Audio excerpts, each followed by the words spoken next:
Bien, seguimos en el tema de reacciones de transferencias de electrones y en concreto en este vídeo nos vamos a centrar en las pilas. Se sabe que los procesos redox que conllevan transferencia de electrones están relacionados con la obtención de energía eléctrica. ¿En qué manera? Bueno, pues vamos a verlo. Fijémonos en la imagen que tenemos aquí al margen. En el primer recipiente tenemos metido pues una lámina de cobre en una disolución de sulfato de zinc.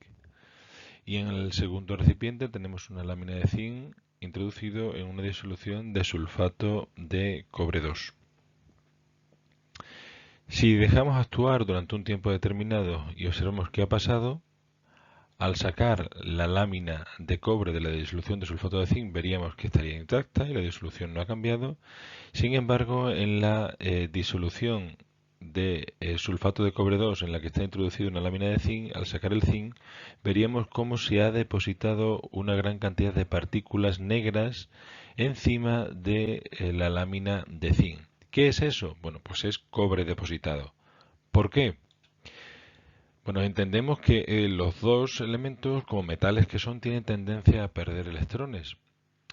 Pero cuando ellos están en contacto con iones uno y otro, ¿quién de los dos tiene más tendencia? Porque la tendencia es algo relativo, o sea, la tendencia a oxidarse es algo relativo y la tendencia a reducirse es algo relativo. En este caso, cuando tenemos una lámina de zinc en presencia de iones cobre, el zinc tiene más tendencia a oxidarse, es decir, a perder electrones, perdiendo esos dos electrones y transformándose en iones zinc 2 positivo que estarían en disolución acuosa, pasarían a la disolución acuosa. Y el cobre que está disociado de ese sulfato de cobre 2, que está en disolución acuosa, tiende a captar electrones para formar cobre sólido, que es el que se deposita en el electrodo en estas partículas negras que podemos ver ahí. Por tanto, en esta reacción solo ocurre en ese sentido, es decir, no ocurre en el sentido contrario, que sería el del cobre metálico pasar a cobre 2 o zinc 2 pasar a zinc. Eso lo que quiere decirnos es que el zinc es más reductor que el cobre, es decir, tiene más capacidad para oxidarse que el cobre, o que el cobre es más oxidante que el zinc, es decir, tiene más capacidad para reducirse. Ahora bien, si el flujo de electrones que tiene lugar entre el zinc y el cobre lo hacemos pasar a través de un hilo, pues podríamos obtener una corriente eléctrica. Así, en la imagen que vemos, bueno, pues que hemos separado los dos electrodos, el electrodo de zinc sólido y el electrodo de cobre, ambos sumergidos en su propia disolución de sus iones, sulfato de cobre 2 y sulfato de zinc, por tanto tenemos los iones zinc 2 en contacto con el zinc metálico y los iones cobre 2 en contacto con el cobre metálico, y ambos electrodos unidos mediante un cable. Bueno, pues por este cable es por el que tendría lugar la transferencia de electrones de una manera ordenada. Si conectásemos en medio del cable un voltímetro, podríamos ver la diferencia de potencial que generaría ese transporte de carga desde el zinc al cobre. Es decir, si hacemos que las reacciones de oxidación y de reducción tengan lugar en recipientes separados unidos mediante un conductor, habremos generado una corriente eléctrica. Por tanto, una reacción redox espontánea, como la que acabamos de ver, es un proceso que nos permite obtener corriente eléctrica. Es el fundamento de las pilas, también conocidas como celdas galvánicas o celdas electroquímicas. Sin embargo, si realizamos el proceso opuesto, el proceso no espontáneo, mediante una aplicación forzada de una diferencia de potencial y por tanto de una corriente eléctrica, pues ese proceso no espontáneo es el que tiene lugar en las cubas electrolíticas, en la electrólisis que veremos en el vídeo próximo. En resumen, cuando conseguimos transformar energía química en energía eléctrica, pues tenemos el ejemplo de una pila o celda electroquímica, es un proceso redox espontáneo. Y cuando somos nosotros los que aplicamos energía eléctrica para obtener una energía química en una cuba electrolítica, pues es un proceso redox no espontáneo, el proceso que se suele utilizar el contrario es el de, bueno, pues el de carga de una batería o el de la deposición de metales y la galvanización, pues son procesos no espontáneos. Si nos centramos en el primero de ellos, en los espontáneos, en este vídeo, en las celdas electroquímicas o pilas, pues son dispositivos que permiten obtener energía eléctrica a partir de un proceso redox espontáneo. Eso nos acaba de quedar claro. Y para que tenga lugar esa obtención de energía eléctrica, pues hemos de conducir esos electrones de una manera ordenada a través de un conductor. Esa es la definición de corriente eléctrica. Y para ello hemos de separar muy bien los dos electrodos en los que tiene lugar la transferencia de electrones. Por tanto, en una pila, para poder identificarla, cabe destacar los siguientes elementos. El primero es el ánodo. El ánodo es el electrodo negativo en el que se produce la oxidación. El ánodo de la pila tiene un signo negativo y es donde se produce la oxidación, es decir, la cesión de electrones. El cátodo es el electrodo positivo en el que se produce la reducción. El conductor metálico externo es necesario que exista en la pila para que pase los electrones del ánodo al cátodo. Ojo, porque siempre en el argot habitual de temas eléctricos siempre se dice que la corriente va de lo positivo a lo negativo, pero bueno, la realidad sabemos que no es esa. Eso es un criterio que por convenio se ha mantenido con el paso del tiempo, pero lo que transcurre en una corriente eléctrica son electrones y los electrones son repelidos por el polo negativo y atraídos por el polo positivo. Por tanto, el flujo real de electrones va del ánodo al cátodo, del polo negativo al polo positivo en una pila.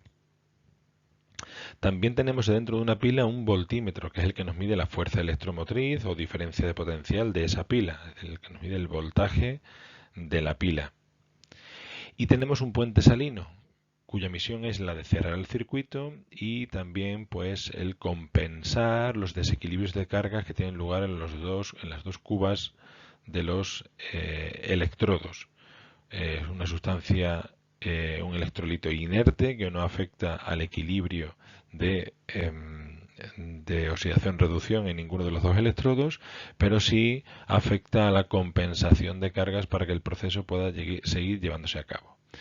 ¿Cuál es la notación de la pila? En algunos problemas nos van a pedir la notación de la pila. Bueno, pues la notación de la pila es el esquema que muestro aquí en pantalla, en el que se indica siempre a la izquierda pues el proceso que tiene lugar en el ánodo. Este es el proceso que tiene lugar en el ánodo, es decir, pasa de zinc sólido a zinc 2 positivo en disolución acuosa y en condiciones estándares en concentración 1 molar, pero bueno, poniendo zinc sólido a zinc 2 positivo en disolución acuosa sería suficiente.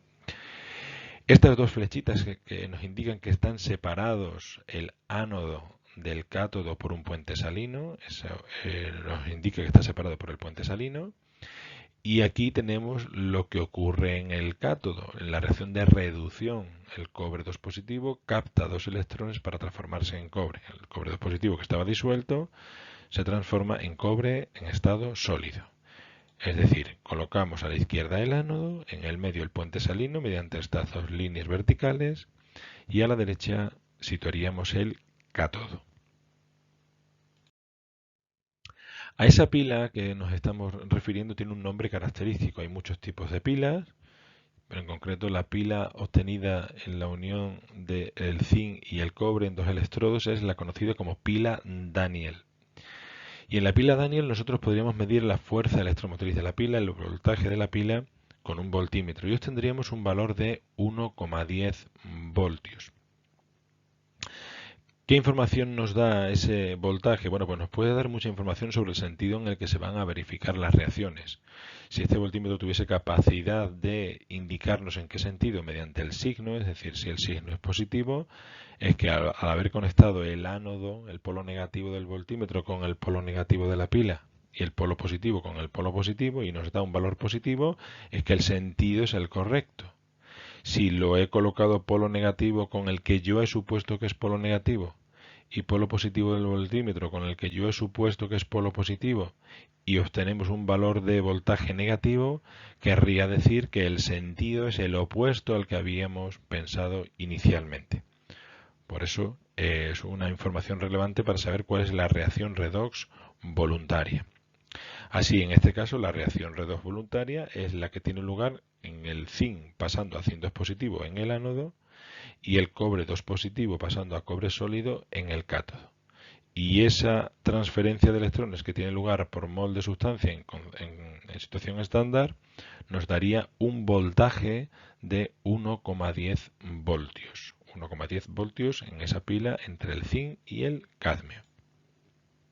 Al ser un potencial positivo, ¿qué significa? Pues que la reacción en ese sentido es espontánea, es decir, en el sentido de la oxidación del zinc en el ánodo y el de la reducción del cobre en el cátodo. Por tanto, el potencial de una pila lo que nos mide es la tendencia a oxidarse de las sustancias que forman en el ánodo frente a la tendencia a reducirse de las sustancias que forman el cátodo cuando ambos electrodos están conectados. ¿Qué es lo que nos interesaría saber? Bueno, pues lo que nos interesaría saber es el voltaje de todas las posibles combinaciones de pilas y de metales que existen. Tenemos que pensar que hay muchísimos metales, además actuando con diferente número de oxidación, por tanto las combinaciones podrían ser infinitamente variadas. Para ello, bueno, pues para ello habrá que tabular las posibles aportaciones de cada uno de los metales a una pila, al electrodo de una pila. Y por ello, lo primero que tendremos que hacer, ¿qué será? Bueno, pues tomar un electrodo de referencia, es decir, un valor de referencia sobre el cual podamos medir la tendencia a oxidarse o de reducirse de otros electrodos. Ese electrodo de referencia es el electrodo normal o estándar de hidrógeno, que está constituido pues por una pequeña campana en la que está insertado un alambre de platino con gran poder de absorción de hidrógeno. Por aquí un tubo en el que se está inyectando hidrógeno a una presión 1 atmósfera, estas son las condiciones óptimas. Ese hidrógeno que se inyecta burbujea en el agua y queda adherido al alambre de platino, por tanto aquí tenemos hidrógeno en estado molecular y aquí tenemos una disolución ácida que tiene protones disueltos. Así estamos en la misma condición que en el ejemplo anterior, la sustancia sin disociar y la sustancia disociada. Y lo que vamos a hacer es comparar cómo los diferentes electrodos tienen tendencia a reducirse respecto al hidrógeno. A veces el hidrógeno se reducirá y otras veces se oxidará. En el caso de que se oxide, es decir, que actúe como ánodo, pues la reacción que tendrá lugar dentro de esta cuba será que el hidrógeno cederá electrones para formar dos protones y en el caso de que actúe como cátodo es que los dos protones van a captar dos electrones para formar hidrógeno. ¿Cómo lo vamos a saber? Pues analizando, como decíamos antes, el valor de la fuerza electromotriz del voltímetro que coloquemos en la pila. Por tanto, para medir los potenciales de los diferentes elementos, o por ejemplo del zinc y del cobre por separado, lo que vamos a centrarnos es en el potencial de reducción de esos elementos. Es decir, vamos a suponer que esos elementos en contacto con el hidrógeno se reducen. Por tanto, al hidrógeno lo vamos a colocar siempre en el ánodo de la pila. Al colocar el hidrógeno en el ánodo de la pila nos va a dar potenciales los que sean. Por ejemplo, en el primer caso, el zinc con respecto al hidrógeno genera un voltaje de menos 0,76. Ya decíamos antes. ¿Qué significa menos 0,76? Pues significa que si la reacción, si el ánodo era este y el cátodo era este, el que habíamos supuesto, y el sentido de transferencia debía ser del ánodo al cátodo así, al haber obtenido un valor negativo, este no va a ser el ánodo y este no va a ser el cátodo, sino que va a ser al revés. Aquí el ánodo, el que se oxida, va a ser el zinc, los electrones van a transcurrir en el sentido opuesto y llegarían el hidrógeno, que sería el que se reduce. Por tanto, la reacción real que tendría lugar aquí es que en el ánodo es el zinc el que cede los electrones, en el cátodo es el hidrógeno el que los capta. Por tanto, el poder de reducción, el potencial estándar de reducción del zinc con respecto al cobre, si lo pusiésemos en el estado, pues sería de 0,76 voltios. Y en el caso del cobre, bueno, pues en el caso del cobre, si yo analizo qué potencial de reducción tiene el cobre respecto al hidrógeno, veríamos de 0,34. Bueno, antes he dicho el potencial de reducción. El potencial de reducción del zinc sería de menos 0,76 y el potencial de oxidación de 0,76. Si expresamos todas las emigraciones en su forma de reducción, obtendremos una lista con los potenciales de reducción estándar de múltiples electrodos. Por tanto, el potencial de estándar de reducción o potencial normal de un electrodo es la diferencia de potencial medida en una pila formada por este electrodo y el de hidrógeno, y representa la tendencia que tiene este electrodo a reducirse. Si el potencial es positivo, significará que tiene más tendencia a reducirse que el hidrógeno. Si el potencial es negativo, implicará que tiene menos tendencia a reducirse que el hidrógeno. En ese caso será el hidrógeno el que se reduzca y el otro elemento el que se oxide.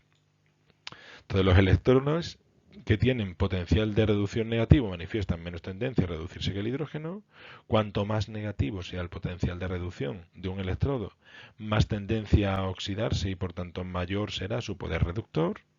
Y cuanto más positivo sea el potencial de reducción de un electrodo, más tendencia tendrá a reducirse y por tanto mayor será su poder oxidante. Aquí tenemos una tabla reducida de pues diferentes electrodos en su tabla de potenciales estándar de reducción.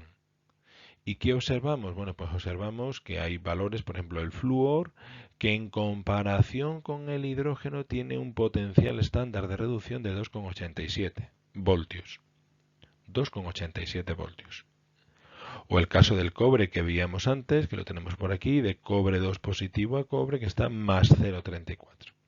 Todos los que tienen un valor positivo, que están por encima del 0, que es el del hidrógeno, aquí está el 0,34 del cobre o el 2,87 del flúor, todos los que tienen valor positivo tienen más tendencia a reducirse, es decir, tienen mayor poder oxidante porque tienen tendencia a reducirse. Y a medida que bajamos, tenemos mayor poder reductor, porque tenemos más tendencia a oxidarnos. ¿Quiénes son los que tienen mayor poder reductor? Pues en este caso, en esta tabla, el litio, que tiene pues un potencial de menos 3,05, es decir, tiene mucha tendencia a oxidarse en comparación con el oxígeno y en comparación con cualquiera de los que tenemos por aquí. Aquí tenemos también el zinc que veíamos antes. Es decir, ¿cómo se obtiene el potencial de una pila? Bueno, pues el potencial de una pila se calcula obteniendo el potencial del cátodo, es decir, del electrodo que se reduce, el que tiene mayor potencial, menos el potencial del ánodo. En el caso del zinc, que era menos 0,76, 0,34 menos 0,76 nos da el 1,10 que veíamos. Por tanto, la pila de mayor potencial, según esta tabla, sería la obtenida entre el flúor y el litio, porque el flúor nos daría 2,87 y si a eso le restamos menos 3,05, pues 2,87 menos 3,05 nos daría un valor de 5,92 voltios. Sería una pila de 5,92 voltios la que tiene lugar entre el litio y el flúor. Es decir, las pilas producen una diferencia de potencial que puede considerarse como la diferencia entre los potenciales de reducción de los dos electrodos que la forman. La diferencia de potencial, la variación de la Fe se simboliza con esta letra griega epsilon. En condiciones estándar es epsilon super 0. Pues bueno, las condiciones estándar son las que normalmente nos van a dar, no vamos a indicarlo en los problemas porque se entiende que están en condiciones estándar. Si no, habría que cambiarlo con la ecuación de Nernst, pero no es objetivo de este tema y no vamos a verlo. Por tanto, el potencial de la pila sería el potencial del cátodo menos el potencial del ánodo. El potencial mayor menos el potencial menor. No siempre tiene que ser uno positivo y el otro negativo. Pueden ser los dos positivos o pueden ser los dos negativos, pero siempre es el mayor menos el menor. Y consideraremos que cada semireacción de reducción viene dada por un potencial de reducción. Como en el cátodo se produce la reducción, en todas las pilas el potencial del cátodo es el mayor que el del ánodo, es decir, el potencial del oxidante es mayor que el potencial del reductor. Y una reacción redox será espontánea cuando esa diferencia de potenciales entre el cátodo y el ánodo sea mayor que cero. Si nos están situando que en el cátodo colocamos una sustancia y en el ánodo otra, nos dan sus potenciales y hacemos esta operación y nos da un valor menor que cero, podríamos decir que esa reacción, esa pila no es espontánea. Veamos algún ejemplo. Estudia si será espontánea la siguiente reacción redox. Bueno, aquí tengo una reacción en el que el cloro pasa a cloruro y en el que el yodo pasa a yoduro. El yodo para pasar a yoduro pues tiene tendencia a perder electrones y el cloro para pasar a cloruro gana electrones. Por tanto, en el cátodo, que es donde se produce la reducción, el cloro gana electrones para transformarse en dos cloruros y en el ánodo, que es donde se produce la oxidación, el yodo cede electrones para dar yoduro. Si miramos en la tabla de potenciales, pues nosotros podríamos obtener los potenciales de ambos elementos. ¿Cuál es el potencial del cloro? Pues el potencial del cloro es 1,36. ¿Cuál es el potencial del yodo? El potencial del ánodo, que es el que tenemos aquí, pues serían 0,54 positivo. Pues potencial del cátodo 1,36 menos potencial del ánodo 0,54 nos da una pila de 0,72 voltios. Como el valor de la diferencia de potencial es mayor que cero, esta reacción es espontánea. Y le podríamos relacionar la FEN de la pila con la energía libre de Gibbs, sabiendo que la relación existente es la que indicamos aquí, energía libre de Gibbs es igual a menos Q, que es la carga que atraviesa el conductor, por la FEN de la pila. Si eso es un valor menor que cero, como la carga siempre es positiva, si la FEN de la pila es positiva, pues la variación de G es negativa y por eso el proceso es espontáneo. Luego es espontánea y las moléculas de cloro tienen más tendencia a reducirse que las de yodo.